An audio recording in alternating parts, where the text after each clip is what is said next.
तो दोस्तों, क्योंकि सास भी कभी बहू थी सीरियल के आज के एपिसोड की शुरुआत होती है एंगेजमेंट सेरेमनी से, जहां पूरे शांति निकेतन में तैयारियों जोरों शोरों पर चल रही होती है और घर का हर मेंबर इस खास मौके को लेकर बिजी नजर आता है।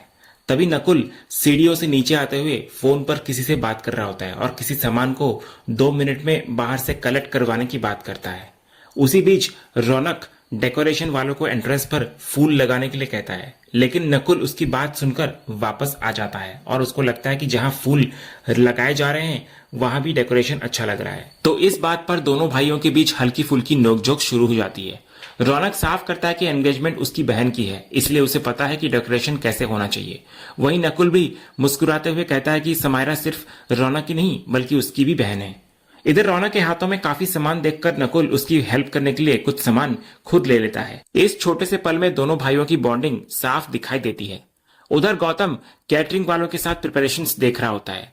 बुफे की जगह को लेकर वो उन्हें सही लोकेशन समझाता है और इसके बाद करण को आकर कहता है कि कैटरर्स से उसकी बात हो चुकी है और अब सब कुछ कंट्रोल में है। तभी रौनक करण से एडवांस पेमेंट की बात करता है, लेकिन करण के पेमेंट करने से पहले ही गौतम कहता है कि उसने ये काम भी संभाल लिया है। तो करण ये सुनकर गौतम को देखने लगता है, तो गौतम उसको समझाता है कि यह सिर्फ उसकी बेटी की नहीं बल्कि पूरे घर की बेटी की शादी है। उसकी ये बात सुनकर करण के चेहरे पर मुस्कान आ जाती है और वो गौतम को गले लगा लेता है। उधर दामिनी नंदिनी से उसके गिफ्ट्स की पैकिंग के बारे में पूछती है, तो नंदिनी कहती है कि घर के इतने कामों के बीच सारे गिफ्ट्स पैक नहीं हो पाए हैं और अभी कुछ ही सिर्फ तैयार हुए हैं। तो दामिनी तुरंत उसकी हेल्प करने की बात कहती है और बचे हुए गिफ्ट्स अपने रूम में भिजवाने को कहती है ताकि वो किसी से उन्हें जल्दी पैक करवा सके। तो नंदिनी इस पर उसको थैंक्स कहती है, लेकिन दामिनी के लिए ये कोई एहसान नहीं होता, उसके लिए समायरा भी उसकी अपनी बेटी जैसी ही है। तभी दूर खड़ी तुलसी और वैष्णवी ये सब कुछ देखकर मुस्कुरा रही होती हैं। वैष्णवी को भी घर का ये माहौल देखकर खुशी होती है और वो तुलसी से कहती है कि आज सबको एक साथ देखकर कितना अच्छा लग रहा है। तुलसी भी इधर मानती है कि जब पूरा परिवार एक साथ होता है तभी एक माँ को लगता है कि उसकी मेहनत और उसका होना सार्थक है। वैष्णवी को भी यकीन नहीं होता कि इतने कम टाइम में घर के लोग फिर से इस तरह एक साथ आ जाएंगे।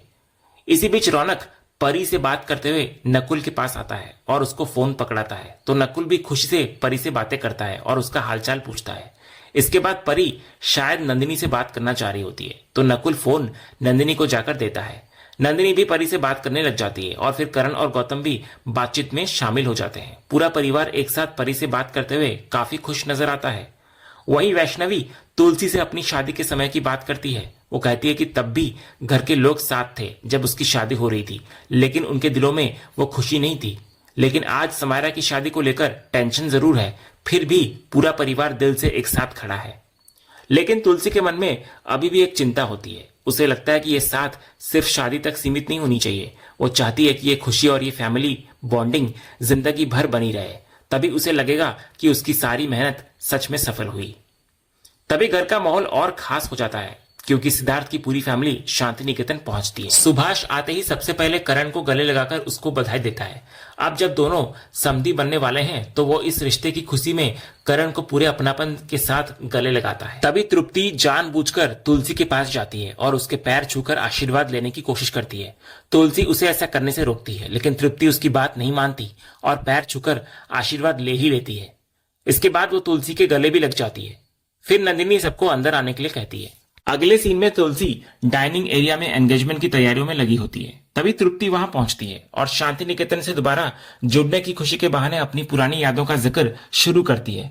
वो कहती है कि वहां की वही दीवारें, वही कमरे और वही लोग देखकर तृप्ति को अपना पुराना समय याद आने लगता है। वो यहाँ तक इशारा करती है कि अगर शांति निकेतन इतना अच्छा है तो क्यों ना वो दोबारा यहीं आकर रहने लगे। तो तुलसी उसकी बात सुनकर साफ कहती है कि जब तृप्ति अपने बेटे की शादी करके यहाँ से बहू साथ लेकर जाएगी तो शांति निकेतन में रहने का सपना देखना बेकार है। लेकिन तृप्ति भी पीछे हटने वाली नहीं होती। वो साफ संकेत देती है कि उसके जैसे लोग जब कोई सपना देखते हैं तो उसे पूरा करके ही रहते हैं। इसके बाद बातचीत अचानक चेस की तरफ मुड़ जाती है। तृप्ति को पिछली चेस वाली बाजी याद आती है जहां तुलसी ने उसे एकदम अनएक्सपेक्टेड तरीके से चेकमेट कर दिया था। वो तुलसी की चालाकी की तारीफ भी करती है और कहती है कि पता नहीं इतनी शातिर खिलाड़ी कब से बन गई आप और कब बनी। फिर वो उस खेल को फिर से आगे बढ़ाने का इशारा करती है, लेकिन इस बार बात सिर्फ चेस की नहीं होती। तृप्ति साफ कर देती है कि अगर खेल खेलना ही है तो अब अगली बाजी रियल लाइफ में होगी। उसकी इच्छा है कि वो शांति निकेतन में वापस आए और तुलसी के बेहद करीब रहकर ये गेम खेले। वो मानो तुलसी को खुली चुनौती देती है कि अगर वो उसे शांति निकेतन में आने से रोक सकती है तो वो रोक कर दिखाए। तभी अचानक सिद्धार्थ वहां आ जाता है और अपनी मॉम को देखकर उससे पूछता है कि आखिर दोनों किस बारे में बात कर रही हैं और सब कुछ ठीक तो है ना। ये देखकर तृप्ति के चेहरे के भाव बदल जाते हैं क्योंकि उसको डर लगता है कि कहीं सिद्धार्थ ने उनकी बात सुन तो नहीं ली।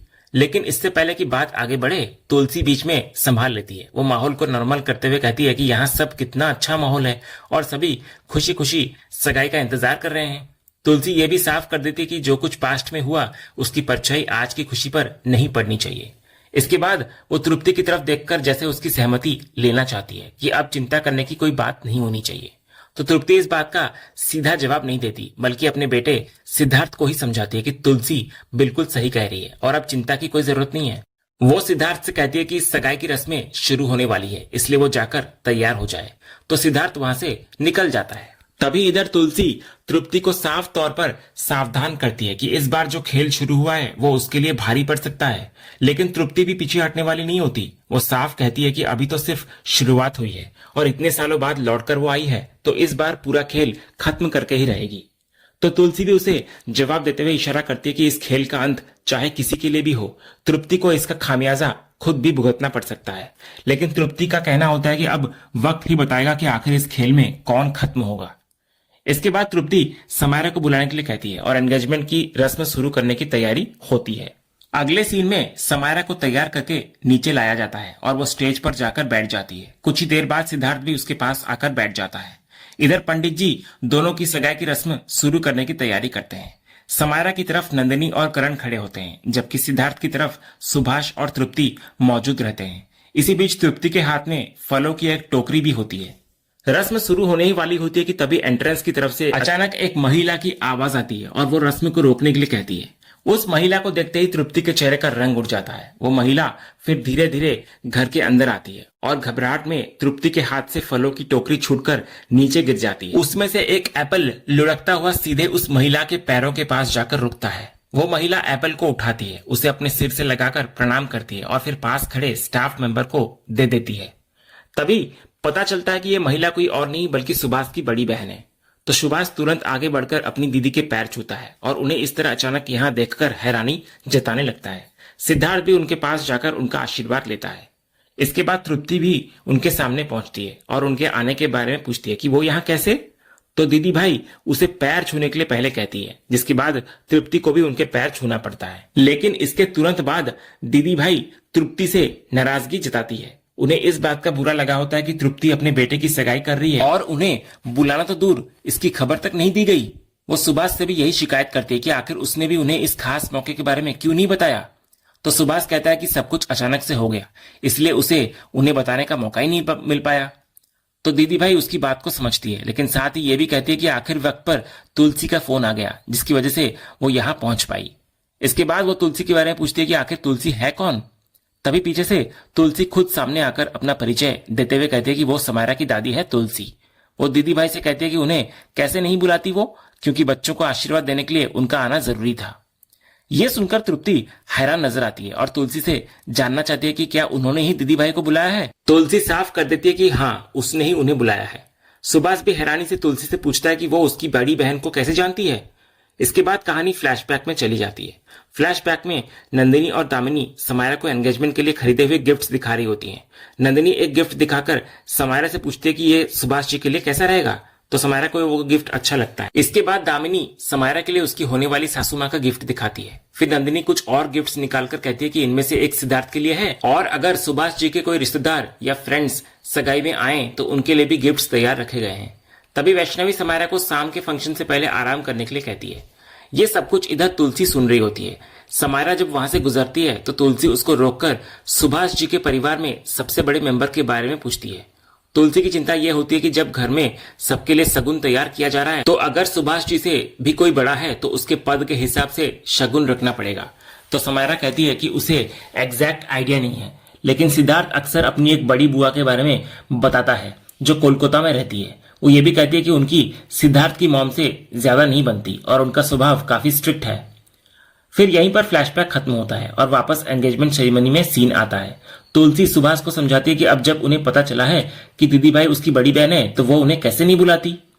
तुलसी की इस बात से सुभाष बेहद खुश नजर आता है। वो कहता है कि उसने कई सालों से अपनी बड़ी बहन से मिलने की इच्छा रखी थी, लेकिन वो कभी यहाँ आती ही नहीं थी।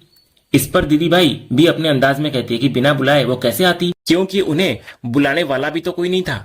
इसके बाद वो तृप्ति की तरफ देखती है तो तृप्ति तुरंत बात को संभालते हुए कहती है कि अब जब वो यहाँ आ ही गई है तो वो उन्हें घर के बाकी लोगों से मिलवाएगी। इसके बाद तृप्ति सबसे पहले तुलसी को दीदी भाई से मिलवाते हुए कहती है कि इनसे तो वो पहले ही मिल चुकी है और ये इस घर की बड़ी है।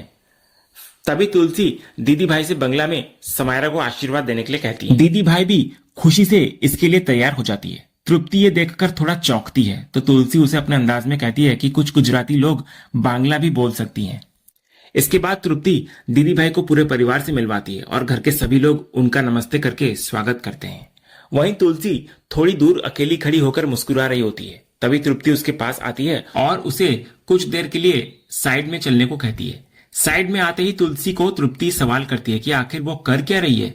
उसे लगता है कि दीदी भाई को यहाँ बुलाकर तुलसी शायद उसे डराने या अपनी ताकत दिखाने की कोशिश कर रही है, लेकिन तुलसी बिल्कुल शांत रहती है। वो उसको समझाती है कि डरने की जरूरत उसी को होती है जिसके मन में कोई खोट हो। उसके मन में तो बस यही था कि घर की बड़ी हैं, इसलिए बच्चों को आशीर्वाद देने के लिए उन्हें बुलाया गया है।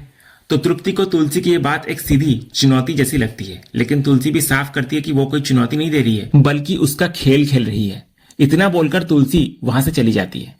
उधर अगले सीन में पंडित जी दामिनी और नंदिनी से गोलधाना की रस्म शुरू करने के लिए कहते हैं तो दामिनी सभी परिवार वालों को एक जगह बुलाकर रस्म शुरू करने की तैयारी करती है, लेकिन तभी तृप्ति बीच में बात रोक देती है। उसका कहना होता है कि गोलधाना से शुरुआत नहीं हो सकती क्योंकि लड़का बंगाली है, इसलिए पहली रस्म भी बंगाली परंपरा के हिसाब से होनी चाहिए। इसके बाद वो सबके सामने दीदी भाई से इसकी पुष्टि करती है तो दीदी भाई भी तृप्ति की बात से सहमत होती है और कहती है कि जब वो लड़के वालों की तरफ से हैं तो रस्में भी उनकी परंपरा के अनुसार ही होनी चाहिए। इस पर तृप्ति गोलधाना की जगह पार्थी पोत्रों की रस्म से शुरुआत करने का फैसला बताती है।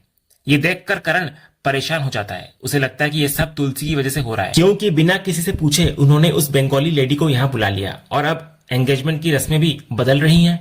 लेकिन नंदिनी करण को शांत रहने के लिए कहती है। उसका मानना होता है कि जब लड़के वालों की अपनी परंपरा है तो उनकी रस्म के हिसाब से शुरुआत करने में कोई परेशानी नहीं होनी चाहिए। वहीं तुलसी भी इस बात से स्वीकार करती है कि लड़का बंगाली से है, इसलिए पहले उनकी परंपरा के अनुसार रस्म होनी चाहिए और गोलधाना बाद में किया जा सकता है। लेकिन तुलसी यहीं पर बात खत्म नहीं करती। वो दीदी भाई को समझाती है कि शादी सिर्फ दो लोगों का रिश्ता नहीं होता बल्कि दो परिवारों का मिलन भी होता है। साथ ही दोनों परिवारों के संस्कार और परंपराएं भी इस रिश्ते का हिस्सा होती हैं। इसलिए पहले बंगाल की रस्म पूरी कर ली जाए, लेकिन समायरा गुजरात की बेटी है तो गुजराती परंपरा को भी नजरअंदाज नहीं किया जा सकता। फिर तुलसी बांग्ला में दीदी भाई से पंडित जी को इस रस्म के बारे में समझाने के लिए कहती है। इसके बाद वो पंडित जी से भी पूछती है कि क्या दोनों परंपराओं की रस्में निभाई जा सकती है। तो पंडित जी कहते हैं कि अगर उन्हें दोनों रस्मों के बारे में ठीक से समझा दिया जाए तो वो दोनों को विधि के अनुसार करवा सकते हैं। तो दीदी भाई भी आगे बढ़कर अपने बंगाली परंपराओं को समझाने के लिए तैयार हो जाती है। इसके बाद तुलसी नंदिनी को रस्म के लिए आगे आने को कहती है तो नंदिनी समायरा के पास जाकर खड़ी हो जाती है और सगाई की रस्म आगे बढ़ने लगती है। तभी तुलसी तृप्ति की तरफ देखकर मन ही मन मुस्कुरा रही होती है, जैसे उसने उसकी चाल का जवाब अपने तरीके से दे दिया हो। वहीं तृप्ति के चेहरे पर कोई खुशी नहीं होती, वो तुलसी को चिड़ी हुई नजरों से देखती रहती है। और इसी सीन के साथ आज का यह एपिसोड यहीं पर खत्म होता है। तो दोस्तों, आपको क्या लगता है अब तुलसी और तृप्ति के बीच ये खेल किस तरफ जाएगा? अपनी राय हमें कमेंट में जरूर बताएं। अगर आपको आज के एपिसोड का अपडेट पसंद आया हो तो वीडियो को लाइक जरूर करें और अपने दोस्तों के साथ शेयर करें। ऐसे ही साहस भी कभी बहुत के लेटेस्ट एपिसोड के अपडेट्स और आने वाले ट्विस्ट के लिए चैनल को सब्सक्राइब करना बिल्कुल ना भूलें और बेल आइकन को भी जरूर दबा लिया करें। मिलते हैं अगले एपिसोड के अपडेट के साथ, तब तक के लिए धन्यवाद।